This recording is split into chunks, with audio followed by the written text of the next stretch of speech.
శ్రీ పద్మ వ్లాగ్స్కి స్వాగతం. ఈరోజు మన కిచెన్లో కమ్మనైన వంటకాన్ని చూద్దాం. ఇదిగోనండి, మేమైతే ఈరోజు సాల్తీలు ఫ్రై చేసుకుంటున్నాము. ఇవి కొంచెం ఉప్పు పసుపు వేసి ఎక్కువ వాటర్ వేయకూడదండి. కడిగాను కదా అయ్యే. ఇవి ఉప్పు పసుపు వేసుకుని కొద్దిగా ఉడకబెట్టుకోవాలి. నేను ఉడకబెట్టుకున్నాక ఫ్రై చేసుకునేటప్పుడు చూపిస్తానండి. Hi friends, welcome to Sri Padma vlogs. అందరూ ఎలా ఉన్నారు? బాగున్నారు? మేము కూడా చాలా బాగున్నామండి. ఈరోజు నేనైతే కోడిలో పారం కోడిలో ఉంటాయి కదండి, గుడ్లు సేర్లు ఉంటాయి కదా, అవండి. ఇంకా బాలుకి స్వీటీకి చాలా ఇష్టం అనమాట అండి ఇవి. ఇంకా మొన్న మాకు ఇక్కడ బజార్లో అడిగారంట, ఇలాగ మా ఊళ్ళు వస్తారా, మాకు గుడ్ల చెరువులు కావాలి అని. అంటే ఇంకోండి 1 కేజీ ఉంటాయంట, తీసుకుని వచ్చారండి. అది తీసుకుని వచ్చారు. ఇదిగోండి ఈరోజు పిల్లలు అయ్యి ఉన్నారు కదా అని చెప్పేసి ఈ గుడ్ల చెరువు ఫ్రై అయితే వేస్తున్నాను. మొన్న చెప్పాను కదండి, స్వీటీ హైదరాబాద్లో ఉండగా గుడ్ల చెరువు కూర కొని తెచ్చుకున్నాం, అసలు బాగోలేదు. అలాగని అస్సలు బాగోలేదండి, నేను వేస్తాను అని చెప్పి ఇంకా తీసుకున్నానండి. నేను వేద్దాం కదా అలాగని. పిల్లలకి కూర అయితే చాలా ఇష్టం. ఇంకా నిన్న ఇంకా పచ్చిరొయ్యలు గుడ్డు పులుసు పెట్టానండి. ఇంకా అయితే వీడియో అయితే చేయలేదు. పీతల కూర ఒకటి చేశాను, అది కూడా వీడియో చేయలేదు. ఇంకా కూరలు కొంచెం ఉన్నాయి, అందుకే ఇదైతే ఫ్రై చేసుకుంటున్నానండి. ఇవి నేను కొంచెం కడిగేసుకొని ఇప్పుడు ఈ గుడ్లు సేవ ఉంటుంది కదా ఇవి చిన్న చిన్న ముక్కల కింద కట్ చేసుకున్నాను. ఇవి ఇంకోండి గుడ్లు కడిగేసుకుని అలా కొంచెం ఉప్పు పసుపు వేసి పొయ్యి మీద పెట్టుకున్నాను. ఎక్కువ ఉడకక్కర్లేదండి, ఈ గుడ్డు కొంచెం గట్టి పడితే సరిపోద్ది అనమాట. అలా నేను ఉడికించేసుకున్నాను. ఇవి ఇప్పుడు నూనె పెట్టేసుకున్నానండి. ఈ ఫ్రైకి కొంచెం అల్లం వెల్లుల్లి పేస్ట్, ఉల్లిపాయ పేస్ట్ అన్నా చేసుకోవచ్చు. ఇందాక గోరింటాకు రుబ్బానండి. ఇంకా వెంటనే అంటే గోరింటాకు వాసన వచ్చేద్దని గోరింటాకు రుబ్బిన వెంటనే మిక్సీలో ఏమి వేసుకోకూడదండి. 1 రోజు వరకు శుభ్రంగా తోమేసుకున్నాక ఆరబెట్టేసుకుని వేసుకోవాలి. ఇంకా నేనైతే చిన్న ముక్కలు పోస్తానండి. ఒక చిన్న 2 టమాటాలు, ఉల్లిపాయలు, కొంచెం కరివేపాకు. దీనికైతే కొంచెం కరివేపాకు వేసుకోవాలి. ఇంకోటి పచ్చిమిర్చి, అలాగే అల్లం వెల్లుల్లి పేస్ట్. ఇప్పుడు నేను ఇంకోటి గిన్నె పెట్టేసుకొని నూనె వేసుకున్నాను. ఇవి ఫ్రై చేయక్కర్లేదండి, ఇంక ఇవి అయితే ఫ్రై చేసుకోవాలి. ఇవి లైట్గా ఫ్రై చేసుకొని గుడ్లు అయితే చేసుకోక్కర్లేదు. ఈ గుడ్లు చెరువు ఫ్రై చాలా బాగుంటుందండి. ఇలాగా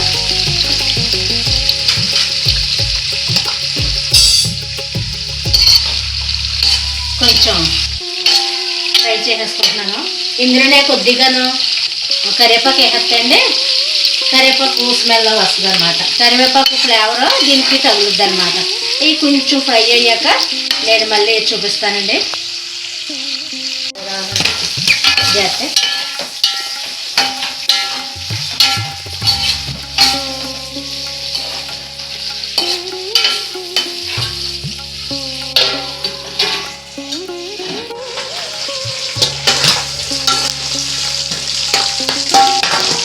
ఇవన్నీ వేగిపోయి గిన్నెలోకి తీసేసుకుంటున్నానండి. ఇవి చాలా జాగ్రత్తగా వేపుకోవాలండి, మీదకి చేతి మీద గట్ట పడిపోతాయి.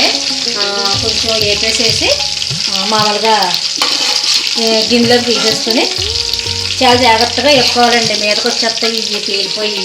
నేను అందుకనే మూత పెట్టేసాను.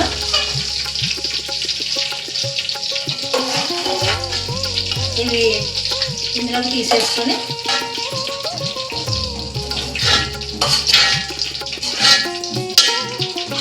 ఇదిగోనండి ఉల్లిపాయలు, 2 టమాటాలు చాప్ చేసేసుకున్నాను. ఈ ఉల్లిపాయలు వేసేసుకుంటున్నాను.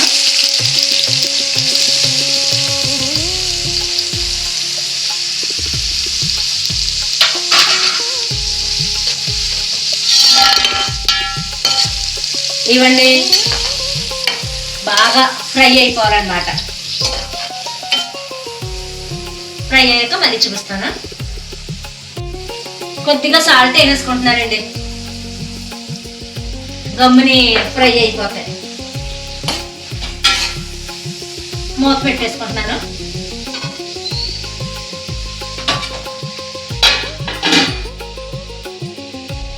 ఇవిగోనండి ఉల్లిపాయలు అయితే ఫ్రై అయిపోయినాయి. కొంచెం అల్లం వెల్లుల్లి పేస్ట్ వేసేసుకుంటున్నాను.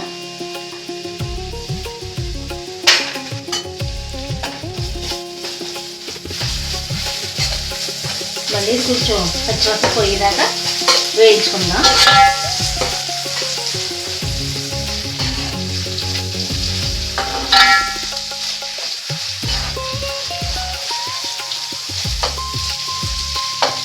ఇలాగా ఫ్రై చేసేసుకోవటమే. ఇవి ఇగురు కూడా వండుకోవచ్చండి.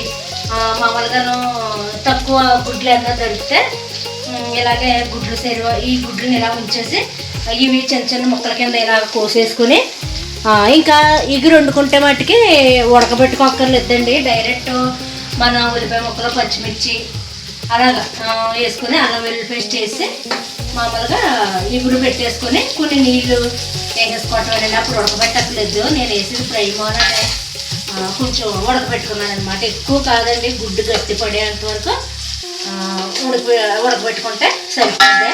కానీ ఇగురు కంటే కూడా ఇది ఫ్రై అయితే బాగుంటుందండి. నాకు ఇంకో అల్లం వెల్లుల్లి పేస్ట్ వేగిపోయింది. నేను ఇందులోనూ కొద్దిగా పసుపు వేసేసుకుంటున్నాను.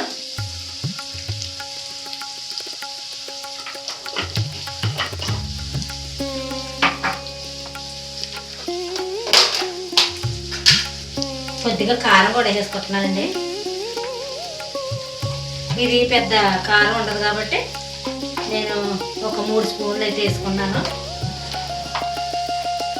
తర్వాత ఇందులోను ఉల్లిపాయల్లో కొంచెం సాల్ట్ వేసాను. ఈ గుడ్లలో కూడా పెట్టేటప్పుడు సాల్ట్ వేసానండి. అందుకు నేను కొంచెం సాల్ట్ అయితే వేసుకుంటున్నాను. ఒకవేళ సరిపోతే మళ్ళీ వేసుకోవచ్చు.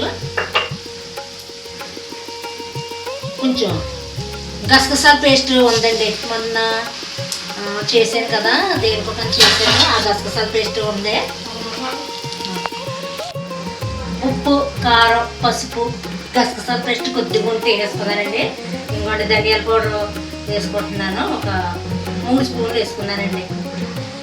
తర్వాత ఇవి కొంచెం ఎలాగన్నాను నీచు స్మెల్ వస్తాయండి. ఆ నీచు స్మెల్ రాకుండా కూడా కొంచెం గరం మసాలా పౌడర్ ఉంది, అదైతే వేస్తాను. గరం మసాలా అయితే 1 స్పూన్ వేస్తున్నాను. అంతేనండి. ఇవి మనం ఒకసారి కలిపేసుకొని ఇవన్నీ వేసేసుకుందాము. ఇంకానండి నేనైతే ఇవన్నీ వేసేసుకున్నాను.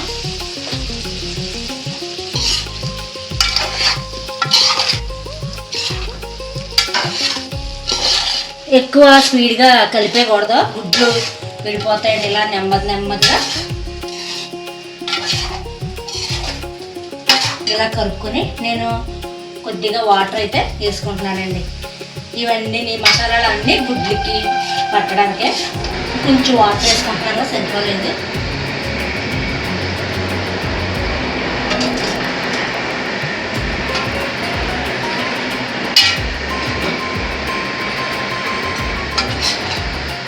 ఇప్పుడు ఇవన్నీ కలిపేసుకుంటే వీటికి పట్టేస్తుంది అనమాట.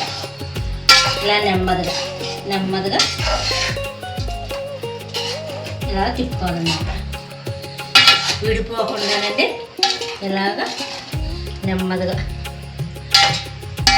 ఇలా ఉంచి కాసేపు నేను పచ్చిమిర్చి కోసుకున్నాను కదా, ఇవి ఇప్పుడు ఇలాగా వేసుకుంటున్నాను. కావాలంటే కొత్తిమీర కూడా వేసుకోవచ్చండి. ఇంకా కొత్తిమీర వేయట్లేదు, కరివేపాకు వేసాం కదా,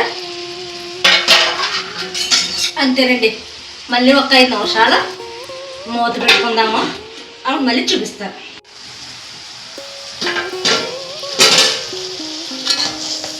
ఇదిగోనండి మొత్తం గుడ్లకి పట్టేసింది. ఇలా నెమ్మదిగా మనం కలుపుకుంటాం.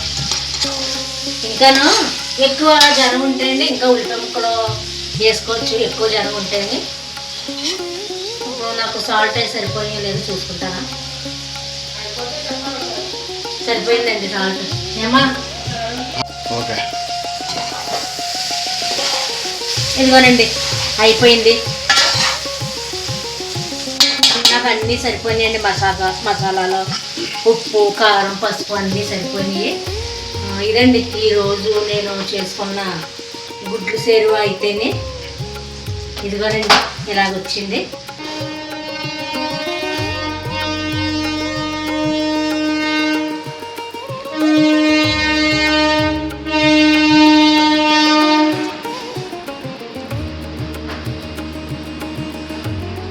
ఇదండి నేను ఈరోజు చేసుకున్న ఈ కూర అయితేనే మీకు నచ్చుద్దని అనుకుంటున్నాను. నచ్చితే కనుక లైక్ చేయండి, షేర్ చేయండి, సబ్స్క్రైబ్ చేయండి. మళ్ళీ మరొక మంచి వీడియోతో మళ్ళీ కలుద్దామండి. బాయ్ అండి.